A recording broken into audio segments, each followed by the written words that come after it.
Olá, você, seja muito bem-vindo. Aqui estamos para a sequência do nosso estudo do Evangelho no Lar Online, do Grupo Espírita Paulo de Tarso, do Rio de Janeiro. Eu sou Vânia. Hoje teremos a contribuição da nossa querida amiga Norma para o nosso estudo.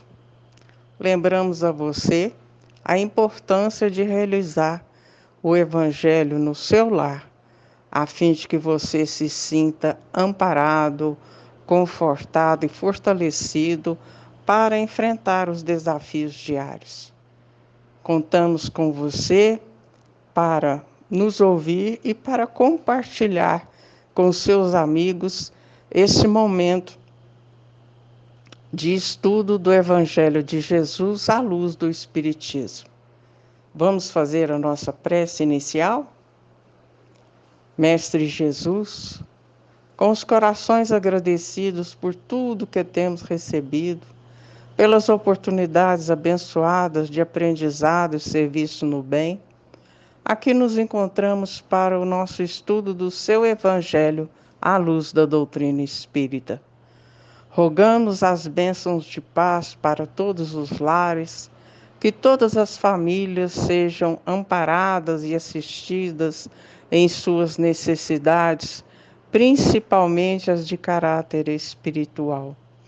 Estendendo, Senhor, o nosso pedido pela paz no mundo, para os países que estão em guerra, para todos aqueles que dirigem os destinos dos países e do mundo, que os benfeitores espirituais estejam iluminando e amparando para as boas resoluções. Que assim seja, graças a Deus.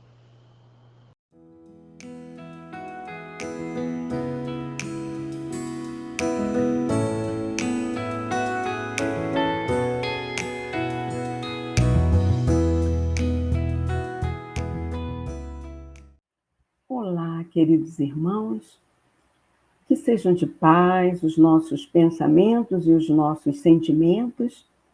Vamos iniciar o nosso Evangelho do Lar, hoje finalizando o capítulo 5 do Evangelho segundo o Espiritismo. Bem-aventurados os aflitos. No subtítulo, Provas voluntárias ou verdadeiro silício. Vamos então ao item 30 agora, meus irmãos. Passemos a leitura. Um homem se expõe a um perigo iminente para salvar a vida de um dos seus semelhantes, sabendo de antemão que ele mesmo sucumbirá. Isso pode ser considerado um suicídio? E a espiritualidade responde: do momento em que não há intenção de procurar a morte, não há suicídio, mas devotamento e abnegação, embora a certeza de perecer. Mas quem pode ter essa certeza? Quem disse que a providência não reserva um meio inesperado de salvação no momento mais crítico? Não pode ela salvar mesmo aquele que estiver na boca de um canhão? Frequentemente, ela pode querer prolongar a prova da resignação até seu último limite, quando uma circunstância inesperada desvia o golpe fatal. São Luís, Paris, 1860. Então, vamos ver aqui, meus irmãos, uma reflexão feita por Kardec a esse respeito, lá na questão 951 de O Livro dos Espíritos. Ele diz que todo sacrifício que o homem faça à custa da sua própria felicidade é um ato soberanamente meritório aos olhos de Deus, porque resulta da prática da lei da caridade. Ora, sendo a vida o bem terreno a que maior apreço dá o homem, não comete atentado o que a ela renuncia pelo bem dos seus semelhantes. Cumpre um sacrifício. Ele acrescenta, mas, antes de o cumprir, deve refletir sobre se sua vida não será mais útil do que sua morte. Nosso irmão André Luiz nos diz que se a intenção é o bem do próximo, não se amedronte diante do perigo. Na seara do Evangelho, o maior perigo não é o mal que o cerca, mas o bem que você deixa de fazer. Agora, vamos avançar para o item 31, último item desse abençoado capítulo. Aqueles que aceitam seus sofrimentos com resignação, por submissão à vontade de Deus, e com vistas à sua felicidade futura, não trabalham senão para si mesmos e podem tornar seus sofrimentos proveitosos aos outros. Esses sofrimentos podem ser proveitosos a outrem, material e moralmente. Materialmente, se pelo trabalho, privações e sacrifícios que se impõem contribuem para o bem-estar material do próximo. Moralmente, pelo exemplo que dão de sua submissão à vontade de Deus. Esse exemplo do poder da fé espírita pode estimular os infelizes à resignação, salvá-los do desespero e de suas funestas consequências para o futuro. São Luís, Paris, 1860. Para refletirmos acerca desse item, vamos nos valer da palavra de Emmanuel no livro Fonte Viva, no capítulo 6, Aceita a correção. Ele inicia com Paulo, Hebreus, capítulo 12, versículo 11, que diz: e, na verdade, toda a correção no presente não parece ser de gozo, senão de tristeza, mas depois produz um fruto pacífico, de justiça nos exercitados por ela. E aí, baseando-se nesse versículo, Emmanuel diz: a terra, sob a pressão do arado, rasga-se e dilacera-se. No entanto, há breve tempo, de suas leiras retificadas brotam flores e frutos deliciosos. A árvore, em regime de poda, perde vastas reservas de seiva, desnutrindo-se e afeando-se.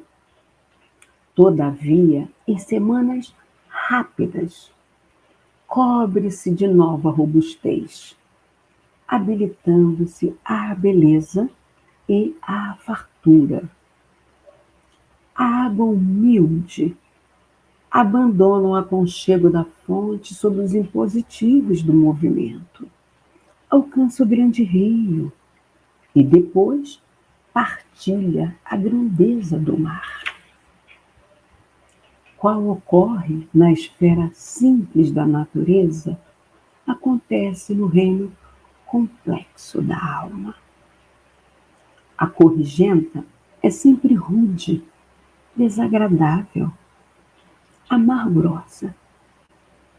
Mas, naqueles que lhe aceitam a luz, resulta sempre em frutos abençoados de experiência, conhecimento, compreensão e justiça.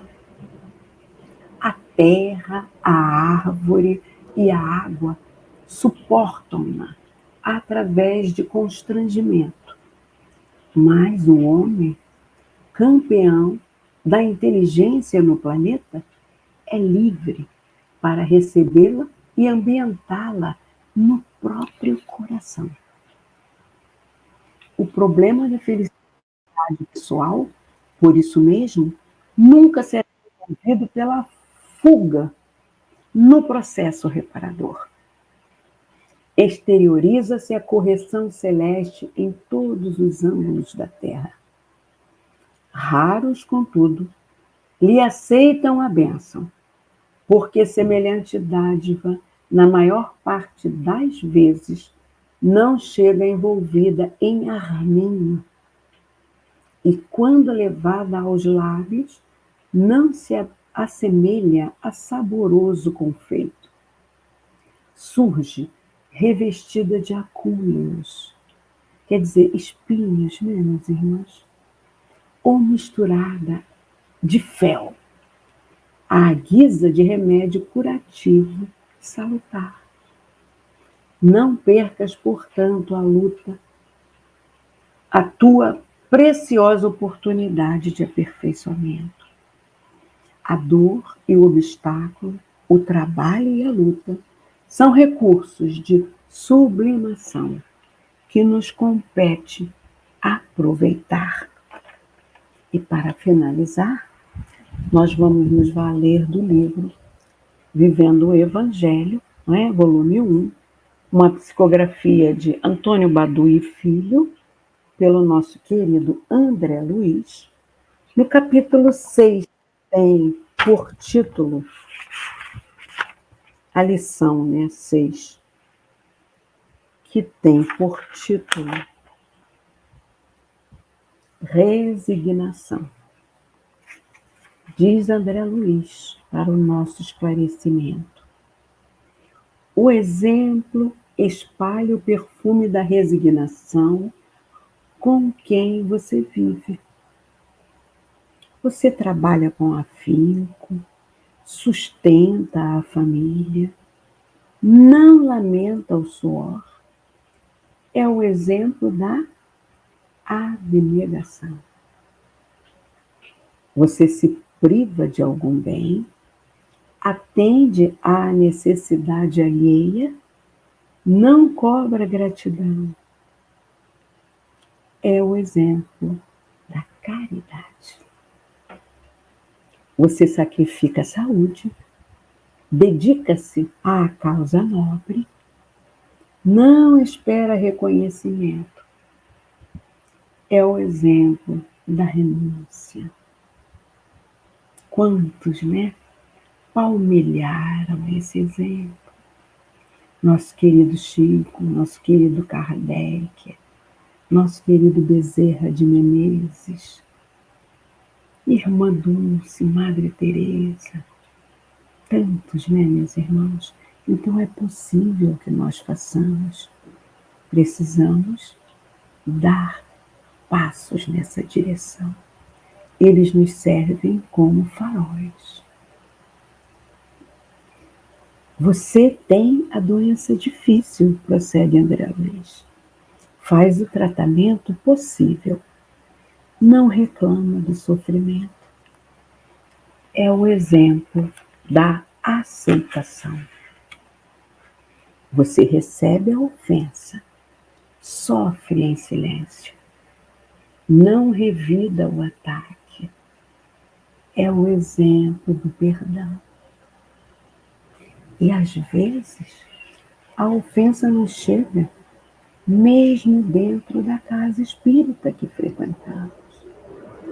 Mas se nós fizermos o exemplo do perdão, mentalizando que estamos trabalhando para Jesus, ficará tão mais fácil, meus irmãos. Acreditem nisso. É possível exercitar. Você suporta o revés, passa por constrangimento, não disfarça o próprio erro. é o exemplo da humildade. Você socorre o próximo, tolera, consola, entende, não rejeita nenhum apelo. É o exemplo do amor.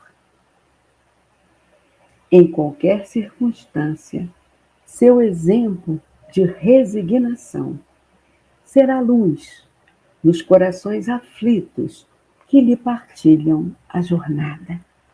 Sejamos luz no nosso dia a dia e assim estaremos cumprindo, não é? Essa resignação tão necessária para a nossa evolução espiritual. Muita paz, meus irmãos, graças a Deus. Vamos agora, queridos irmãos, à fluidificação da água. Nós sabemos já que devemos ter um recipiente, não é? De vidro transparente para a fluidificação da água. Elevemos então os nossos pensamentos numa prece, impondo as nossas mãos sobre a água.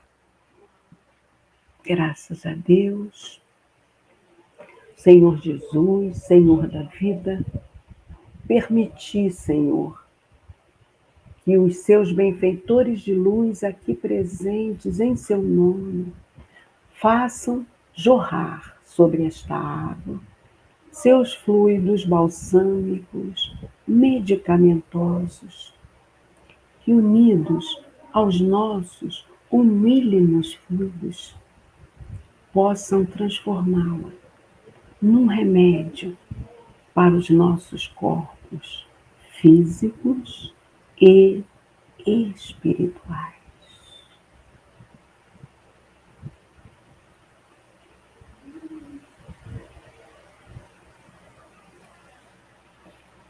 Que assim seja, graças a Deus. Agora, meus irmãos, é sempre bom lembrar que se tiver alguém da nossa casa necessitando de uma fluidificação específica por problemas de saúde, o recipiente para fluidificar para esse irmão deverá ter o nomezinho dele, só ele poderá tomar, porque a gente não pode tomar o remédio de outro, não é verdade? É isso. Agora vamos passar a palavra para a nossa querida Vânia, que está de volta, para que ela possa fazer a nossa prece final. Fiquem na paz. Vânia, a palavra é sua, minha irmã. Mestre Jesus, hoje encerramos o capítulo 5 do Evangelho segundo o Espiritismo. Bem-aventurados os aflitos. E com esse nosso estudo, nós pedimos, Senhor, em favor de todos aqueles que passam pelas aflições do momento, seja questão de enchentes, de guerras, de seca, de desunião, de fome, de enfermidade. Onde quer que eles se encontrem, Senhor, que os seus mensageiros possam levar o alívio, o conforto e o amparo. Que aqueles corações generosos possam ser solidários com aqueles que perderam tudo. E que o seu amor, Jesus, possa fortalecer-lhes a fé e a esperança de dias melhores. Pedimos, Senhor, sê conosco hoje e sempre, para que todos nós cumpramos as nossas tarefas, os nossos compromissos, conforme nossa programação evolutiva. E com o coração agradecido, Senhor, encerramos este momento de prece, de estudo e de magnetização da água. Que assim seja. Até o nosso próximo encontro, amigos.